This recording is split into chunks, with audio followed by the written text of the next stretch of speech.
Hello everyone, my self Amit Tiwari. कैसे हैं आप लोग? आई होप बहुत अच्छे होंगे। आज का हमारा टॉपिक है ह्यूमन रेस्पिरेटरी सिस्टम। इसके पहले मैंने आपको रेस्पिरेटरी ऑर्गन के बारे में थोड़ा सा बताया था और जिसमें आपको पूरी बात समझ में भी आ गई थी। और रेस्पिरेटरी ऑर्गन कौन से किस में होंगे इनके बारे में आपको पूरा ख्याल रखना है, जानना है और उसी हिसाब से एग्ज़ाम में अप्लाई भी करना है। ह्यूमन रेस्पिरेटरी सिस्टम की अगर बात करी जाए तो we have a pair of external nostril. हमारे पास एक एक्सटर्नल नॉस्ट्रिल है, एक pair opening out above the upper lip. अगर आप देखें, ये आपके पास एक्सटर्नल नॉस्ट्रिल है, एक पेयर, और ये अपर लिप के ऊपर खुलता है। उसके पीछे अगर आप इस नाक के नेजल पैसेज के थ्रू जाएंगे, ये आपका एक्सटर्नल नॉस्ट्रिल हुआ, इसके पीछे ये जो स्पेस है this is the nasal passage, और ये फिर जाके फैरिंग्स वाले पोर्शन में खुलता है कुछ इस तरीके से। अगर आप ये चैम्बर मान के चले और ये हमारा फैरिंग्स हो, इधर आपकी विंड पाइप हो जाए, ये आपका ईसोफेगस वाली पाइप हो, और ये हम आपको लाइन खींच दें तो यहाँ पे आपको मिलेगा एक्सटर्नल नॉस्ट्रिल। ठीक है ना, एक्सटर्नल नॉस्ट्रिल। और ये हमारा इंटरनल नॉस्ट्रिल होगा और इसी के थ्रू एयर अंदर फैरिंग्स में आएगी। पीछे वाले चैप्टर में मैंने आपको पढ़ाया भी था। तो yes, pair of external nostril opening out above the upper lip के ऊपर खुलती है। सबके आपके पास है, आप जान सकते हैं। Its lead to a nasal passage तक ले जाएगी through the nasal chamber, through the nasal passage through होता हुआ नेजल चैम्बर में लेके जाएगा। The nasal chamber opens into the pharynx. जो हमारा नेजल चैम्बर है, लास्ट वाला पार्ट, ये फैरिंग्स में जाके खुलता है। और फैरिंग्स एक कॉमन चैम्बर है भोजन और एयर दोनों के लिए। A portion of its is common, that's a very important question, passage for food and air. Clear? याद रखिएगा इस पॉइंट को। The pharynx opens through the larynx region in the trachea. जो आपका फैरिंग्स है यह कहां खुलता है? लैरिंग्स में। लैरिंग्स क्या है हमारा? लैरिंग्स से होता हुआ ट्रैकिया में ओपन होता है। तो pharynx opens through larynx region into the trachea. ठीक है ना, ट्रैकिया में ओपन होगा। एक बात और याद रखिएगा, ये जो लैरिंग्स है ये साउंड प्रोड्यूसिंग ऑर्गन है। ये हमारा यहीं पे होता है, ये साउंड प्रोड्यूसिंग ऑर्गन होता है। आपको इजिली दिख जाएगा जब एमबीबीएस करेंगे वहाँ पे डिस्ट्रक्शन में। तो लैरिंग्स is cartilaginous box which help in the sound production and hence called sound box. तो लैरिंग्स जो हमारा है, लैरिंग्स, it is called sound box. क्या कहलाता है ये? Sound box. एक सवाल पूछा जाता है, बर्ड में साउंड बॉक्स कौन है? तो syrinx is the sound box in the birds. Bird में साउंड बॉक्स है ये। During swallowing, glottis can be covered with thin elastic cartilaginous flap called epiglottis. Yes, wait करिए थोड़ा सा, आपको मैं याद दिलाऊं ये स्ट्रक्चर पूरा। एक सेकंड बेटा, not good structure.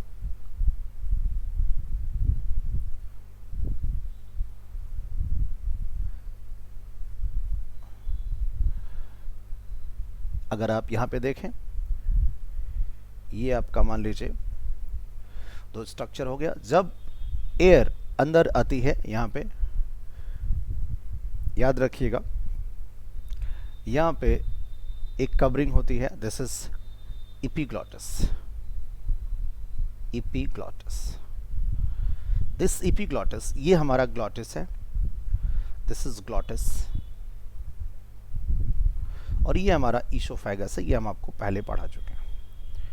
This is the फैरिंग्स, ये हमारा नेजल चैम्बर है, नेजल चैम्बर।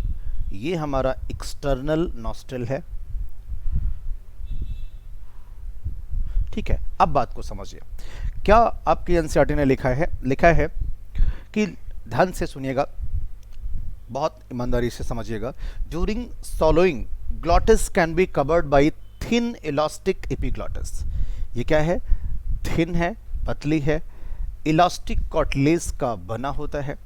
ठीक है ना, इससे कवर्ड हो जाएगा जब एयर इंटर करेगा, सॉरी, जब फूड इंटर करेगा उस समय, जब फूड इंटर करेगा, और जब एयर इंटर करेगा तब ये ओपन हो जाता है। तो एपिग्लॉटिस भोजन के दौरान, तो मार्क करिएगा, ड्यूरिंग swallowing मतलब भोजन जब हम निगलते हैं उस समय की बात कर रहे हैं। एयर को इसमें जाने देता है लेकिन भोजन को नहीं जाने देता। ये मैं डाइजेस्टिव सिस्टम में पढ़ा चुका हूं। तो आज एपिग्लॉटिस ओपन रहेगा। एपिग्लॉटिस जब हम भोजन करते हैं तो क्लोज होता है और एयर को आने देता है, भोजन को आने नहीं देता। ये बात याद रखिएगा। एयर को आने के लिए एंट्री है, लेकिन फूड को आने के लिए एंट्री नहीं है। इसी बात को मैं आपको समझा रहा था। यस, क्या कहा सुने, लैरिंग्स is the sound box during swallowing। कब? जब आप भोजन करते हैं, जब आप भोजन करते हैं उस समय।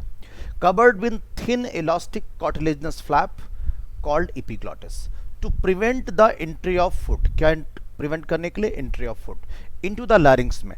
लैरिंग्स में भोजन ना चला जाए उसको रोकते हैं, ठीक है ना। अब आगे, trachea is a straight tube extending up to mid thoracic cavity. ये क्या है? ये हमारा जो चेस्ट का रीजन है, चेस्ट का रीजन है, ट्रैकिया आता है और यहाँ पे लगभग, यहाँ पे अगर आप देख पा रहे हैं, यहाँ पे ट्रैकिया बाइफरकेट कर जाता है। कैसे? मैं आपको समझा रहा हूँ, ध्यान से समझिए। जो ट्रैकिया आपका है ये पूरा आता है ऊपर से, और फिर जो हमारी थोरेसिक वर्टिब्री है T5, इस पे बाइफरकेट कर जाता है ये, ठीक है। इस पे ये बाइफरकेट कर जाता है, ये हमारा ट्रैकिया है और ये बाइफरकेट कर जाता है। तो सवाल पूछते हैं, ट्रैकिया बाइफरकेट एट किस पॉइंट पे? तो T5 पे। बड़ा इंपॉर्टेंट सवाल है, T5 पे ट्रैकिया बाइफरकेट कर जाता है। आप इस पॉइंट को नोट कर लें। किस जगह पे? T5 पे। बहुत इंपॉर्टेंट क्वेश्चन है, ठीक है बच्चों। चलो वापस आ जाओ, मार्क करें। Trachea is straight tube. ये एक स्ट्रेट ट्यूब थी, ट्रैकिया एक स्ट्रेट ट्यूब थी। पूरा डायग्राम गायब कर रहा हूं। ट्रैकिया एक स्ट्रेट ट्यूब थी और ये बाइफरकेट करती है किस जगह पे? यहां पे आपको मिलेगा लैरिंग्स रीजन, ठीक है ना। ये बाइफरकेट करेगा कुछ इस तरीके से, किस पोजीशन पे? T5 पे। Yes, straight tube in the mid thoracic cavity which divide at the level of 5th thoracic vertebra. That's a very very important question. Into right and left primary bronchi. Yes, आप अगर समझेंगे तो ये वाला right bronchi है और ये वाला left bronchi है। Each bronchi undergo repeated division to form secondary and tertiary bronchi and bronchioles ending up to very thin terminal bronchioles.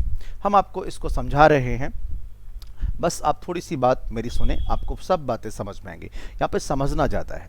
ये हमारा ट्रैकिया था, इसने बाइफरकेट किया अपने आप को। एक सेकंड बेटा, इसने बाइफरकेट किया अपने आप को और कुछ इस तरीके से स्ट्रक्चर बन गया। अब ये थोड़ा और जाके फिर से बाइफरकेट करेगा, देन फिर ये बाइफरकेट करेगा दोबारा। सोच पा रहे हैं? तो this is the primary bronchi. Then उसके बाद ये हमारा क्या होगा? Secondary bronchi. What is this? Secondary bronchi. Then it is the tertiary bronchi.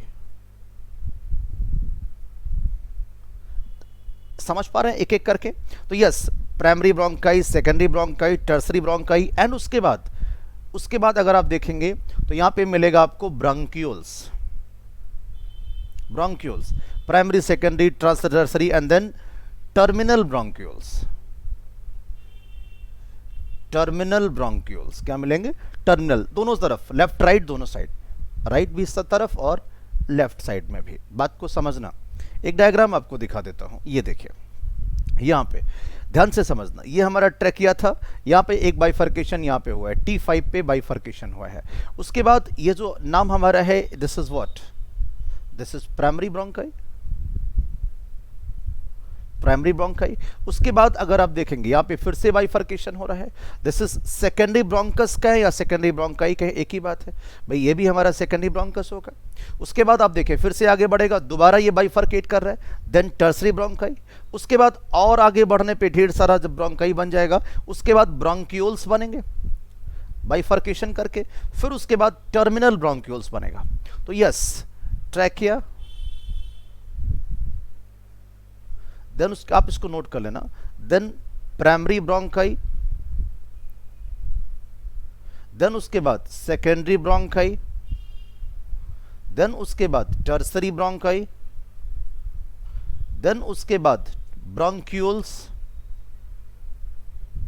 और फाइनली मैंने कह रहा हूं टर्मिनल ब्रोंक्यूल्स। Terminal bronchioles. उसके बाद आपको मिलेगा रेस्पिरेटरी ब्रोंक्यूल्स, और उसके बाद आपको मिल जाएगी एल्वियोलाई। ये मेन है, ये पूरा आपको याद होना चाहिए। इसीलिए मैंने एक एक करके आपको बना के अलग से डायग्राम से भी दिखा दिया कि आप बात समझ भी जाए। समझ रहे हैं ना? वापस आते हैं अपने पॉइंट पे। क्या बोला मैंने? ध्यान से मेरी बात को समझना आप। क्या बोला मैंने? Each bronchi undergo repeated division, बार बार आगे बढ़ रहा है डिवीजन का, शाखाएं निकलती जा रही हैं, ऐसे समझिएगा, to form secondary tertiary bronchi and bronchioles ending up in a thin terminal bronchioles. जो अंत हो रहा है वो किससे हो रहा है? टर्मिनल ब्रोंक्यूल्स थे। तो ट्रैकिया, ब्रोंकाई, प्राइमरी ब्रोंकाई हो गया, then secondary bronchi, then tertiary bronchi, then bronchioles, then finally terminal bronchioles, then respiratory bronchioles and then alveoli as well। ध्यान रखिएगा, ये इंपॉर्टेंट है, सुनिएगा। कह रहे हैं, ध्यान से सुनना मेरी बात जो मैं आगे पढ़ने जा रहा हूं। The trachea, primary, secondary and tertiary bronchi and initial bronchioles, ध्यान रखिएगा, primary, secondary, tertiary bronchi and initial bronchioles are supported by incomplete cartilaginous ring। इसको समझना बड़ी इंपॉर्टेंट बात है। कह रहे हैं ट्रैकिया से लेके और इनिशियल ब्रोंक्यूल्स तक, ट्रैकिया से लेके इनिशियल ब्रोंक्यूल्स तक ये मैं आपका ट्रैकिया दिखा रहा हूं, यहां पे ऐसे रिंग लाइक स्ट्रक्चर्स होते हैं, इनकम्प्लीट होते हैं, पीछे की तरफ नहीं होते। मैं कलर बदल देता हूं, पीछे की तरफ नहीं होते, ये कुछ इस तरीके से होते हैं जो आपके सामने है। ये दिस इज आगे अगर ये ऐसे बाइफर्केट कर लें तो यहां पे भी आपको मिलेंगे। This is the cartilaginous ring. What is this? Cartilaginous ring incomplete कह रहे हैं। कौन सी? Incomplete cartilaginous ring, incomplete cartilaginous ring कहां से कहां तक होती हैं? प्राइमरी ब्रोंकाई से लेके इनिशियल ब्रोंक्यूल्स तक। That's a very very important question, आप इसे हाईलाइट कर लीजिएगा, काफी इंपॉर्टेंट है। Trachea, primary, secondary, tertiary bronchi and initial bronchioles are supported by incomplete cartilaginous ring. Each terminal bronchioles gives rise to number of very thin irregular walled and vascularized bag like structure called alveoli। आपके NCERT ने सीधे respiratory bronchioles को नाम ही गायब कर दिया, सीधे terminal bronchioles से उन्होंने एल्वेलाई कह दिया। तो ठीक है, उसके बाद आपको क्या मिलेगा? ध्यान से सुने, एक very thin irregular walled vascular bag like structure called alveoli. Last में आपको क्या मिलेगा? एल्वेलाई। बच्चों ये सबसे इंपॉर्टेंट पार्ट होता है एल्वेलाई, और इसके बारे में खास बात करें तो ये गैसियस एक्सचेंज यहीं पे होता है, गैसियस एक्सचेंज यहीं पे होता है, बड़ा इंपॉर्टेंट स्ट्रक्चर होता है, समझ रहे ना? The branching network of bronchi, bronchioles and alveoli comprises the lungs. ये सब कुछ लंग्स में आपको मिलेगा, एक लंग्स के अंदर आपको ये सब चीजें दिखेंगी। क्या मिलेगा लंग्स में? Branching network of bronchi, bronchioles, alveoli. यानी ट्रैकिया जब बाइफर्केट करके हमारे लंग्स में इंटर करेगा तो ब्रोंकाई इंटर करेगा। यहां पे हमको क्या मिलेगा? ब्रोंकाई मिलेगा। लंग्स में हमें क्या क्या मिलेगा? लंग्स में हमें ब्रोंकाई का नेटवर्क मिलेगा, लंग्स में हमें ब्रोंक्यूल्स मिलेंगे, लंग्स में हमें एल्वेलाई मिलेंगे, लंग्स में ही हमें रिस्पिरेटरी ब्रोंक्यूल्स भी मिलेंगे, लेकिन एनसीईआरटी ने लिखा नहीं है तो मैं उस पर बात नहीं करूंगा। ये हमारा लंग्स आगे भी दिखेगा आपको, ठीक है ना? एल्वेलाई मेन स्ट्रक्चर है यहाँ पे। कह रहे वी हैव टू लंग्स, हमारे पास कितने लंग्स होते हैं? 2 लंग्स होते हैं, याद रखिएगा, 2 लंग्स होते हैं। One is left, second is right, which covered with a double layered called, क्या बोलते हैं इनको? प्लूरा बोलते हैं। क्या बोलते हैं? प्लूरा। जो इनकी कवरिंग होती है इनका नाम होता है pleura. That's very important again. उसमें प्लूरल फ्लूइड भरा होता है। वो क्या करता है? ध्यान से समझें। इसमें जो हमारी प्लूरा है, this is double layer pleura, covering होती है। जैसे एक हमारी टी शर्ट है, अंदर बनियान, तो टी शर्ट एंड बनियान बोथ आर प्लूरा, और उसके नीचे मेरी बॉडी, तो बॉडी को आप लंग समझ लीजिएगा। तो अब बाहर वाली बनियान, ये जो टी शर्ट है और बनियान के बीच में अगर लिक्विड भरा हो तो जाहिर सी बात है वो हमारे लंग्स को चोट, हमारे बॉडी को चोट खाने से बचाएगा। यस, इसके बीच में भरा होता है प्लूरल फ्लूइड। किसके बीच में? जो बाहर का है और अंदर का है, और ये मान लीजिए आपका लंग्स है, इसमें भरा होता है पानी जो चोट खाने से बचाता है। Which reduces the friction on the lung surface, friction को रिड्यूस करेगा, रगड़ नहीं लगने देगा। ध्यान रखिएगा, डायग्राम चल के दिखाता हूं। ये देखिए, ये हमारा हुआ इपिग्लॉटिस, ये किसकी कवरिंग है? Covering of glottis. ये हमारा हुआ लैरिंग्स, लैरिंग्स क्या है? Sound box. क्या है? Sound box. ट्रैकिया, ट्रैकिया किस जगह पे बाइफरकेट कर रहा है? देखिएगा, ये पॉइंट है जहां पे एक इधर चला गया, एक इधर करेगा। दिस इज कॉल्ड ब्रोंकस, या आप इसे ब्रोंकाई भी कह सकते हैं। क्या कह सकते हैं? ब्रोंकाई। This is primary. अब देखिए, ब्रोंकाइज इंटर कर रहा है लंग्स में, ब्रोंकाई इंटर कर रहा है लंग्स में। अब उसके बाद ध्यान से समझना मेरी बात को, उसके बाद ये बाइफरकेशन लगातार होता चला जाता है और फाइनली आपको ये क्या मिलता है? This is the alveoli, this is the alveoli. तो आपको लंग्स के अंदर क्या क्या दिखेगा? लंग्स के अंदर क्या क्या दिखेगा? तो इस बारे में भी आपसे यही चर्चा कर लेते हैं। लंग्स के अंदर आपको क्या क्या दिखेगा? मैंने पीछे पढ़ाया भी है। लंग्स के अंदर आपको ब्रोंकाई दिखेगा, लंग्स के अंदर आपको ब्रोंक्यूल्स दिखेंगे। यस, ये देखिए, ब्रोंक्यूल्स आपको मिल रहा है और ब्रोंक्यूल्स फाइनली एल्वेलाई से जुड़ जाता है। ये आपका एल्वेलाई भी मिल गया। तो आपको लंग्स में क्या मिलेगा? ब्रोंक्यूल्स मिलेंगे, ब्रोंकाई मिलेगा, लंग्स में ही आपको एल्वेलाई मिलेगा। तीनों को दिखा देते हैं, नंबरिंग कर देते हैं, 1 2 3। आइए तीनों को लंग्स के अंदर ढूंढते हैं। यस, तीसरा नंबर वाला हमें यहां मिल गया, एल्वेलाई। ब्रोंक्यूल्स हमें यहां मिल गया, ब्रोंकस हमें यहां मिल गया। तीनों दिख गया लंग्स के अंदर। अच्छा, ध्यान से समझना, ये हमारा राइट वाला लंग्स है और ये हमारा लेफ्ट वाला लंग्स है। लेफ्ट वाले लंग में थोड़ी अंदर की तरफ कॉन्केविटी है, थोड़ा सा छोटा होता है ये, और यहाँ पे हार्ट रखा होता है। This space is called cardiac notch. Note कर लेना, this is called cardiac notch. Note कर लेना, एनसीईआरटी में नहीं लिखा है फिर भी। और ये आपका बीच पे यहाँ पे है डायाफ्राम, ऐसे डोम शेप का। डायाफ्राम का शेप लिख लेना, डोम शेप, गुंबद नुमा। कैसा होता है? डोम शेप, डोम शेप, गुंबद नुमा।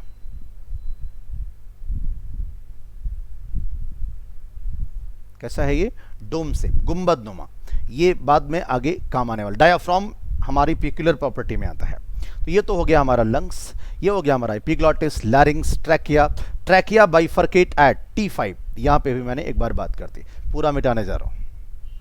यस, अब एक बात और ध्यान से देखना, ये आपकी है प्लूरल मेम्ब्रेन, जिसका नाम दिया हमने अभी पीछे प्लूरा। कितनी होती है? Double layer. कैसी होती है? Double layer.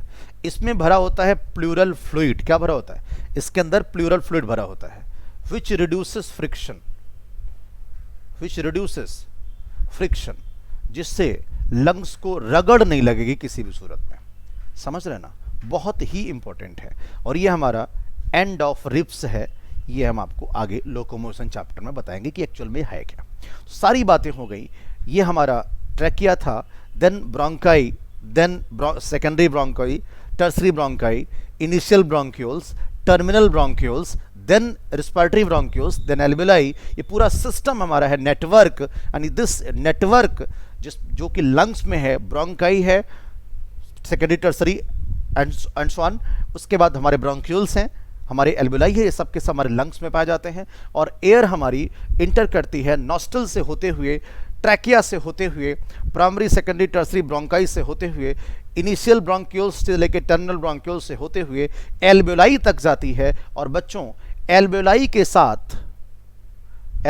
साथ ब्लड वेसल्स गैसियस एक्सचेंज करती हैं और टिश्यू तक ले जाती हैं। आगे हम पूरी मैकेनिज्म बताएंगे। अभी हम आपको सिर्फ लंग्स का स्ट्रक्चर दिखा रहे थे। वापस चले आए? यस। तो मैं दोबारा यहां पढ़ना चाहूंगा जिससे कि आप मेरी बात समझें। The branching network of bronchi, bronchioles, alveoli comprises the lungs, which have two lungs, right and left, right lungs and left lungs. मैं सिर्फ एनसीईआरटी के अकॉर्डिंग आपसे बात कर रहा हूं, ये ध्यान रखिएगा। Which are covered by double layer, this is called pleura. क्या बोलते हैं? प्लूरा। जिसमें क्या भरा होता है? Pleural fluid. It reduces the friction on the lung surface outer pleural membrane is close contact with the thoracic cavity. जो बाहर वाली होती है ये थोरेसिक कैविटी से अटैच होगी, जो अंदर वाली होगी वो लंग्स से अटैच होगी। ध्यान से समझना, यस ध्यान रखिएगा। और इनर वाली किससे, an inner pleural is in the contact with the lungs. तो ये भी पॉइंट बड़ा इंपॉर्टेंट है कि जो आउटर वाली है, आउटर किससे अटैच होगी, थोरेसिक कैविटी से अटैच होगी। और जो इनर प्लूरा है, इनर प्लूरा ये किससे अटैच होगी, यस ये लंग सरफेस से अटैच होगी। किससे, लंग सरफेस से बच्चों, किससे, लंग्स के सरफेस से बाकायदा अटैच होगी। ये बात आपको समझ लेनी चाहिए, ठीक है, हो गया। The part starting from the external nostril up to the terminal bronchiole constitute conducting part. That's a very very important part, very important. एक हमारा है conducting part और एक हमारा है respiratory part, respiratory या exchange part. This is exchange part. ध्यान से समझना, अब तो आपको पूरा रास्ता क्लियर हो गया है। यस शुरुआत कहां से करेंगे, एक्सटर्नल नॉस्ट्रल से, एक्सटर्नल नॉस्ट्रल। ध्यान से समझिएगा, the part starting with the external nostril up to the terminal bronchioles, external nostril से लेके up to terminal bronchioles.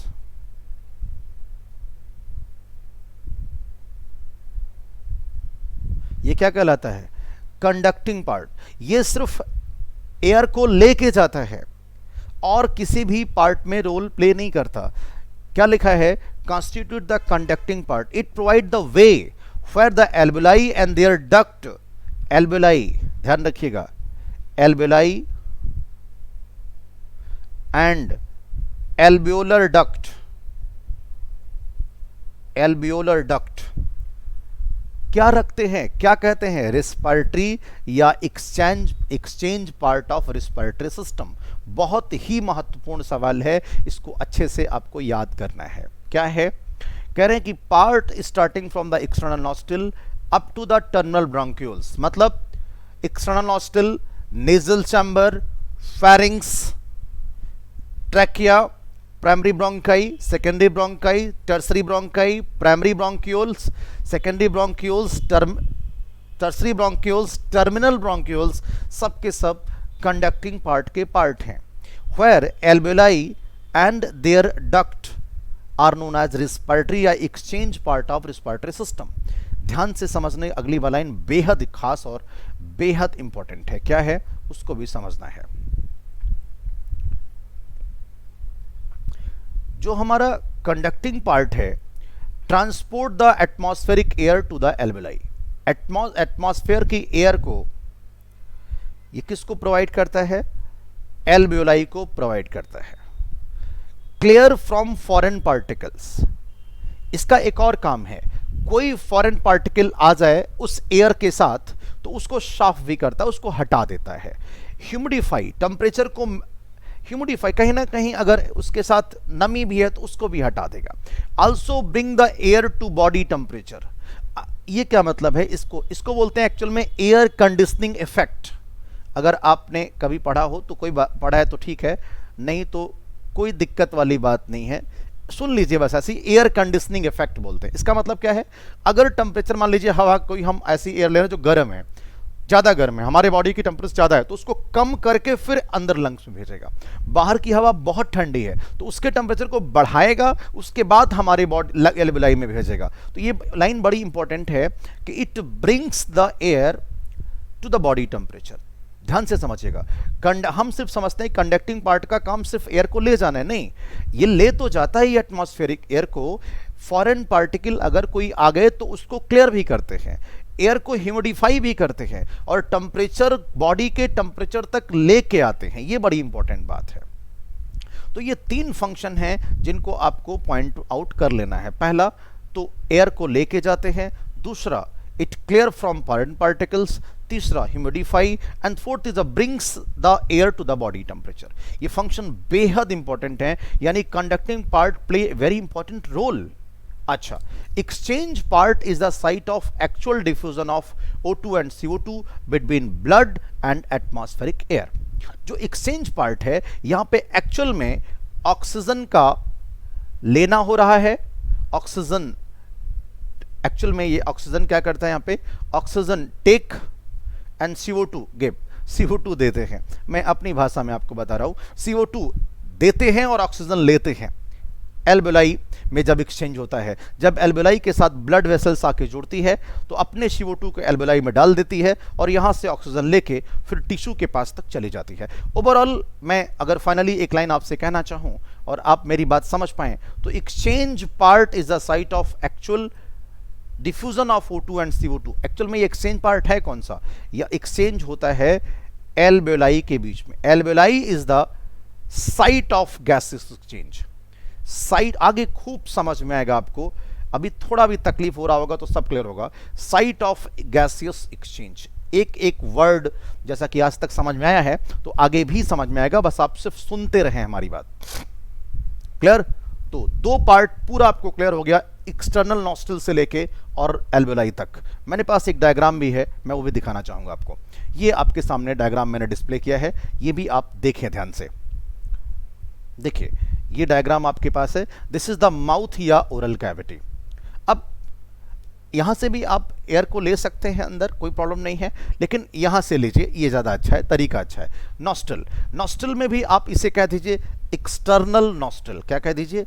External nostril. यहां से कहाँ गया? नेजल कैविटी से होता हुआ फेरिंग्स में या थ्रोट में पहुंचा, फिर उसके बाद ट्रैकिया में गया, विंड पाइप में, देन ब्रोंकाई में। अब ब्रोंकाई में हमारे पास प्राइमरी, सेकेंडरी और टर्सरी ब्रोंकाई है। ब्रोंक्यूल्स में primary, secondary, tertiary and terminal bronchioles हैं। ये सब, ये पूरा पैसेज यहां तक, ये सारा पैसेज क्या कहलाता है? इतना जो सब आपको दिख रहा है, 1 2 3 4 5 6, this is called conducting part. क्या नाम दिया मैंने? Conducting part. इसका काम भी बता, ये पूरा पैसेज है। और जो एल्वेलाई है ये हमारा गैसियस एक्सचेंज पार्ट है। क्या है ये?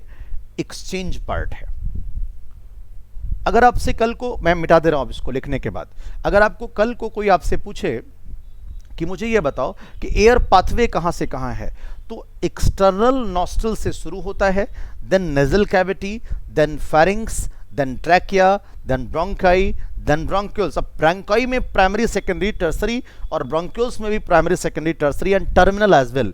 और उसके बाद एल्वेलाई। और एल्वेलाई में जब पहुंचेगा, तो एल्वेलाई में जब ऑक्सीजन पहुंचेगी तो फिर ये ब्लड के द्वारा एक्सचेंज कर ली जाएगी। ब्लड एल्वेलाई को अपना CO2 दे देगा और ऑक्सीजन इससे ले लेगा, और फिर ये जाएगा टिश्यू के पास। किसके पास जाएगा? टिश्यू के पास जाएगा, और वहां ऑक्सीजन इसको दे देगा और CO2 इससे ले लेगा, और फिर लेके आएगा एल्वेलाई के पास। ये पूरी प्रक्रिया चलती रहती है, और इस प्रकार पूरा ऑक्सीजन और CO2 का जो जरूरत है वो मेंटेन होती रहती है। पॉइंट मेरा आप समझ गए होंगे शायद। लंग्स का स्ट्रक्चर आपको क्लियर हो गया होगा। बहुत छोटा सा स्ट्रक्चर है, बहुत ही नॉर्मल बात करी एनसीईआरटी ने, और उसी पे वो सवाल भी पूछते हैं। मैं एक्स्ट्रा इसीलिए जाना नहीं चाहता हूं, थोड़ा आपको वैसे ही बता दिया है। क्लियर हो गई बात? अब थोड़ी बात आगे की करनी है। क्या? The lungs are situated, the lungs are situated in the thoracic cavity which anatomically air tight chamber. ये एक एयर टाइट चैम्बर में होता है, जिस चैम्बर में है वहां और कुछ नहीं आ जा सकता। अगला सवाल बेहद इंपॉर्टेंट है, ये एक्चुअल में एक रिब केज में इकट्ठा है, ध्यान से समझिएगा। थोरेसिक चैम्बर इज फॉर्म्ड, ध्यान से समझना, जो थोरेसिक चैम्बर है, ये थोरेसिक चैम्बर, ये पूरा, ये जो छाती वाला हिस्सा है, this is called thoracic chamber is formed. कैसे? देखिए, अब इसके पास चार रीजन है। एक आगे वाला, दिस इज वेंट्रल, पीछे वाला डॉर्सल, ये वाला लेटरल है, अपर भी है और लोअर भी है, ध्यान से समझना। Dorsally, dorsally by vertebral column, जो थोरेसिक चैम्बर इसके बीच में लंग रखा है, पीछे की तरफ अगर आप देखेंगे, हाथ रख के देखेंगे तो आपको वर्टिब्रल कॉलम मिलेगा। किस तरफ? डॉर्सली, डॉर्सल की तरफ, पीछे की तरफ। डॉर्सली मतलब बैक साइड में। वेंट्रली बाई स्टर्नम, अगर आप सामने के देखेंगे तो यहां आपको स्टर्नम मिलेगी, this is a breast bone भी इसका नाम है। तो अगर ध्यान रखें यहां आपको मिलेगी स्टर्नम, कहां, वेंट्रली, ठीक है। लेटरली बाय रिब्स, साइड में आपको क्या मिलेगी, lips, ribs, sorry ribs, lateral side में आपको मिलेगी रिब्स, ठीक है ना। लोअर साइड में आपको मिलेगा, लोअर साइड में आपको मिलेगा डायाफ्राम, अभी मैंने पीछे आपको दिखाया था। डायाफ्राम कहां मिलेगा, लोअर साइड में। अब मैं आपको यहां पे दिखा दूं थियरी में भी। थोरैसिक चैम्बर इज फॉर्म्ड, जिसमें हमारा लंग्स रखा है, जिसमें हमारा हार्ट रखा है, ventrally by sternum, dorsally by vertebral column, laterally by ribs and lower side of the dome shape diaphragm. पीछे मैंने आपसे शेप बोल दिया था, इसी के अंदर ये पूरा एयर टाइट चैम्बर है, इसमें हवा बाहर से कहीं से नहीं आ सकती सिवाय माउथ और एक्सटर्नल नॉस्ट्रल के। Anatomical setup of lungs in the thorax is such as any change in the volume of thoracic cavity will reflected in the lungs या pulmonary cavity। अगर इस रीजन को आप किसी भी तरीके से फुला ले तो हवा अपने आप अंदर चली जाएगी, या मैं यूं कहूं, ध्यान से मैं इस पूरी मैकेनिज्म को आगे एक्सप्लेन भी करूंगा। आज आपसे सिर्फ इतना कहना चाहता हूं कि एनाटॉमिकली ऐसा सेटअप है इसका, लंग्स का, थोरैक्स रीजन में anatomical setup of lungs in thorax, यानी इस थोरैसिक चैम्बर में any change in the volume of thoracic cavity, जिसमें रखा है अगर थोरैसिक कैविटी में कोई भी चेंज आता है, एनी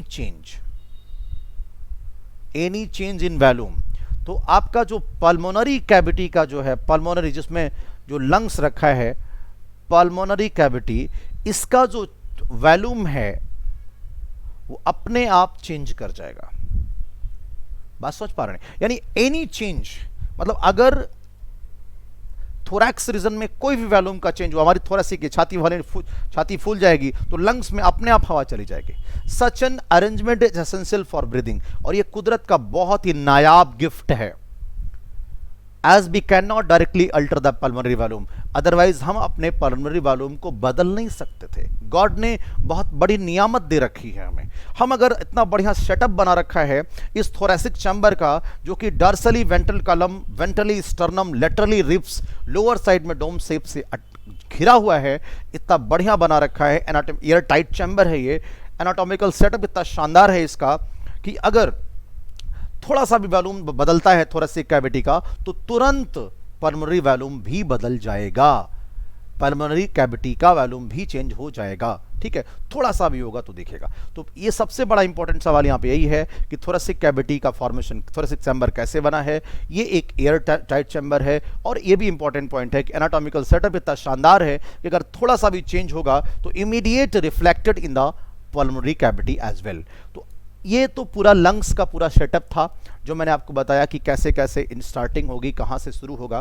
तो शुरुआत फेरिंक्स से हुई थी और एक्सटर्नल नॉस्ट्रल से हुई थी, फिर नेजल पैसेज से होते हुए हम लोग फेरिंक्स तक गए, फिर ट्रेकिया पे गए, वहाँ हमारी लैरिंक्स से मुलाकात हुई, साउंड प्रोड्यूसिंग ऑर्गन से मुलाकात हुई, और हमने कहा कि आज एपिग्लॉटिस काम नहीं करेगा, हवा को ट्रेकिया में जाने देगा। Trachea is a state tube है, ये एक स्टेट ट्यूब होती है ये, और ये फिफ्थ पे जाके, फिफ्थ थोरैसिक वर्टिब्रा पे जाके लेफ्ट और राइट ब्रोंकाई में टूट जाता है, फिर ब्रोंकाई रिपीटेड डिवीजन करता है, सेकेंडरी टर्सरी ब्रोंकाई बनाता है, देन इनिशियल ब्रोंक्यूल्स होते हैं, फिर फाइनली टर्मिनल ब्रोंक्यूल्स तक हो जाते हैं। और उसके बाद फिर हमने आपसे कहा कि trachea, primary and secondary and tertiary bronchi, initial bronchioles तक इनकम्प्लीट कार्टिलेजिनस रिंग होती है। बहुत इंपॉर्टेंट पॉइंट है ये।